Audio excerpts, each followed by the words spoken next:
2007 Cinderella really said, I like to fight over dick, how don't get hit with a two-piece.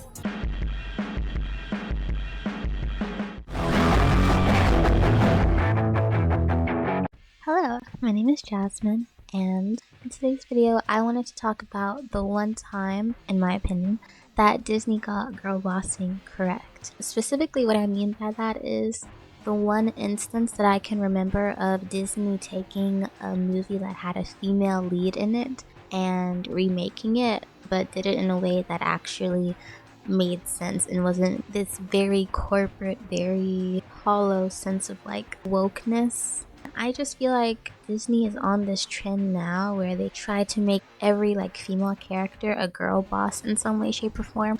Whether that's removing love interests from the equation or having every woman like have the desire to take over their kingdom or stepping into some seat of power and just more so trying to lean into like their adorkableness. I just wanted to talk about that. So I got reminded of Disney's track record of doing this with all of the talk surrounding the Snow White movie that's coming out. By the way, I filmed this video last year, so everything that I say about Snow White, just, remember that I had not seen it. Snow White and the Seven Dwarfs. It came out in the year 1937. So if you don't know the story of Snow White, the young girl was preyed upon by her jealous stepmother. She has to leave the kingdom for her own safety. She comes across this cabin in the woods, so she decides to clean it in the hopes that the people who stay there will let her continue to rest there in exchange for housework. She ends up meeting the dwarves and they decide to let her stay, and she acts like a motherly figure for them. Her stepmom continues to try and kill her, which she eventually successfully does by tricking her into eating a poison apple, which causes her to fall into a deep sleep until she receives true love's kiss. Now, I can't really say too much about how the new Snow White movie is gonna go, but from the responses that the trailers and teasers are having on social media, people are not really messing with the new Girl Boss adaptation that's gonna be coming out, and I have to agree with a lot of the criticism that I've seen. This is really scary! The way that they seem to be changing Snow White's character, she seems kind of unrecognizable. She's not going to be saved with the prince, and she's not going to be dreaming about true love. She's dreaming about becoming the leader she knows she can. It's time to restore our kingdom. Snow White's autonomy. She did all that she could with the situation that she was given, and she made the most of it. And that movie highlighted things like kindness, outside beauty versus inside beauty. Snow White was the fairest in the land, not just because she was beautiful, but also because she was really kind on the inside. The evil queen was amazing on the outside. She had a really nasty heart. And the dwarfs, they weren't so good on the outside, but they were kind on the inside, and Snow White really brought that out of them. And it taught important lessons like not to judge. And I feel like that would have been a really cool to talk about, especially with the new movie and in today's society when the rise of social media and aesthetics, plastic surgery is everywhere. It would have been a good chance to talk about the different kinds of beauty and how important they can be, and just teach people not to be so shallow. But that was a missed opportunity. It seems I can't really speak too soon. I also got reminded of this in the 1992 version of Aladdin versus the 2019 version.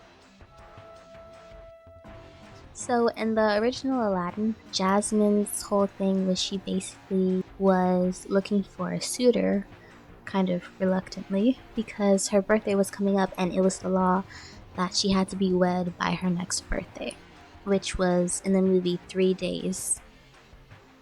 It was 3 days Candy Muse! from when the movie first started. So the 2019 Aladdin, Jasmine's goals have kind of changed. One of her main motivations is that she wants to be the ruler of the land. I'm like, okay. And it's really strange because the 1992 Jasmine was very strong. She was like, I don't want people to sit around and decide my future for me. I don't want to marry some man just because he has money or just because someone's telling me to. You know, I want to be able to choose for myself. I thought she was a really cool woman to see in media, standing up for herself. She was really smart. She wasn't afraid to ask questions. She wasn't afraid to be defiant. And so I thought it was very strange that like Disney saw that and saw her characteristics and was still like, no, but she's not girl bossing hard enough just yet. Let's add this whole other plot and then give her a song in the 2019 movie. It's called Speechless. I won't lie, I do kind of like this song. But it kind of, I don't know, highlights the pattern. In the 2019 movie, she sings Speechless because she's like, I'm not standing up for myself enough. But I don't know, I feel like in the 1997 version she did. All of you, standing around deciding my future?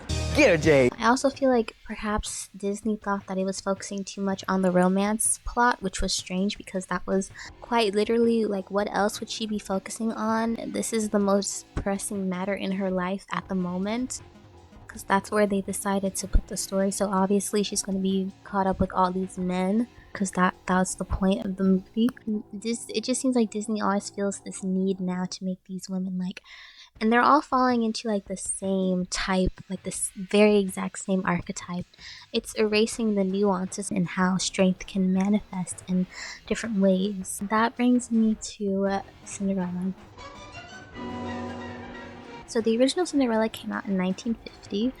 I'm pretty sure everyone knows the story. In 2007, I guess Disney was like, what if Cinderella wasn't the one who fit the shoe? In this version, Anastasia uses magic to fit the shoe. It's a really good movie and you should definitely watch it. This movie is kind of famous for this one scene. I forbid you to take another step down these stairs! Okay. And it's pretty much famous for giving the prince personality as well. But in this movie, Cinderella fights like tooth and nail because she's like, wait a minute, she wasn't the one who danced with him, so why is she in my shoe? Why is she dancing with my man? Why is she living in my castle? And she was like, no, I'm not gonna allow that to happen. And she basically went to go get her man.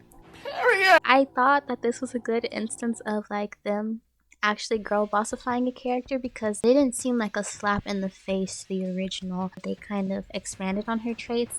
Like for example, Cinderella was someone who had a very strong spirit and it was not easily broken. She had help from her fairy godmother because of her kindness and her very strong spirit. So they took that and just gave her a little bit more agency in the 2007 film. Like she literally just wanted that happily ever after that she deserved, and that was enough. Like she didn't need to fit this very rigid stereotype, and I like that they expanded upon her personality, and Cinderella gets a personality upgrade. I feel like it wasn't necessarily like an entire personality change, and they gave her more to do. In the first Cinderella, I don't want to discredit any of the stuff that she's gone through because I feel like she's also an example of a strong person, even if it's not in the sense that like Disney today would think.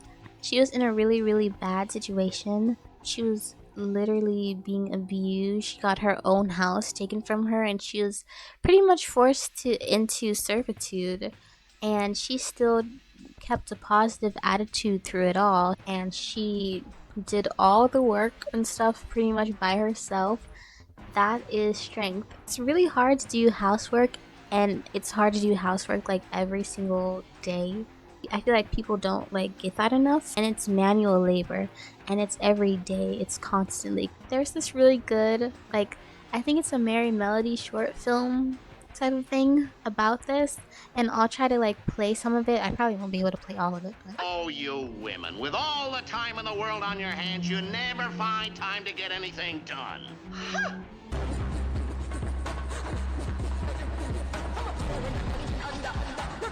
she was very hardworking and she was very determined, and she had one of those like unbreakable spirits, so it seemed like the natural progression. Like, so I'm kind of comparing these live action movies to another animated movie.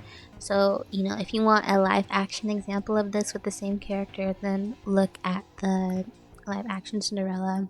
That one also kind of fleshed out characters a little bit more, and I feel like it was also just like a good way to expand upon the story.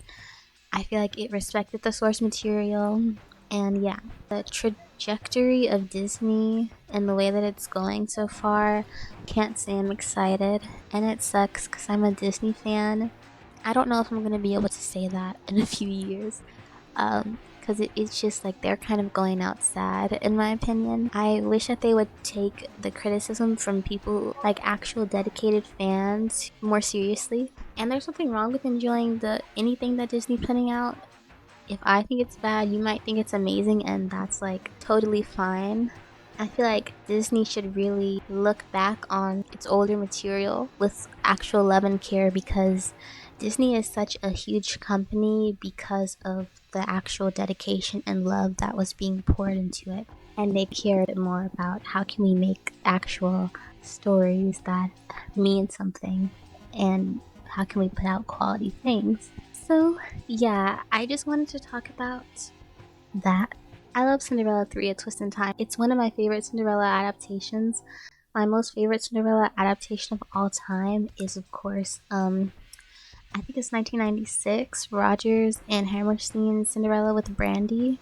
I don't ever want this night to end. Neither do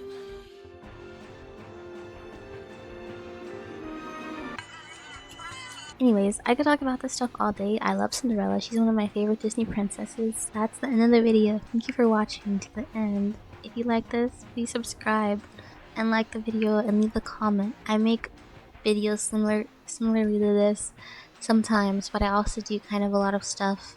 So if you're into like art or fashion, animations, if you're black, if you're queer, if you're neurodivergent, you might like my channel, so please consider subscribing. But that's all that I have for this video. Thank you so much for watching. Goodbye.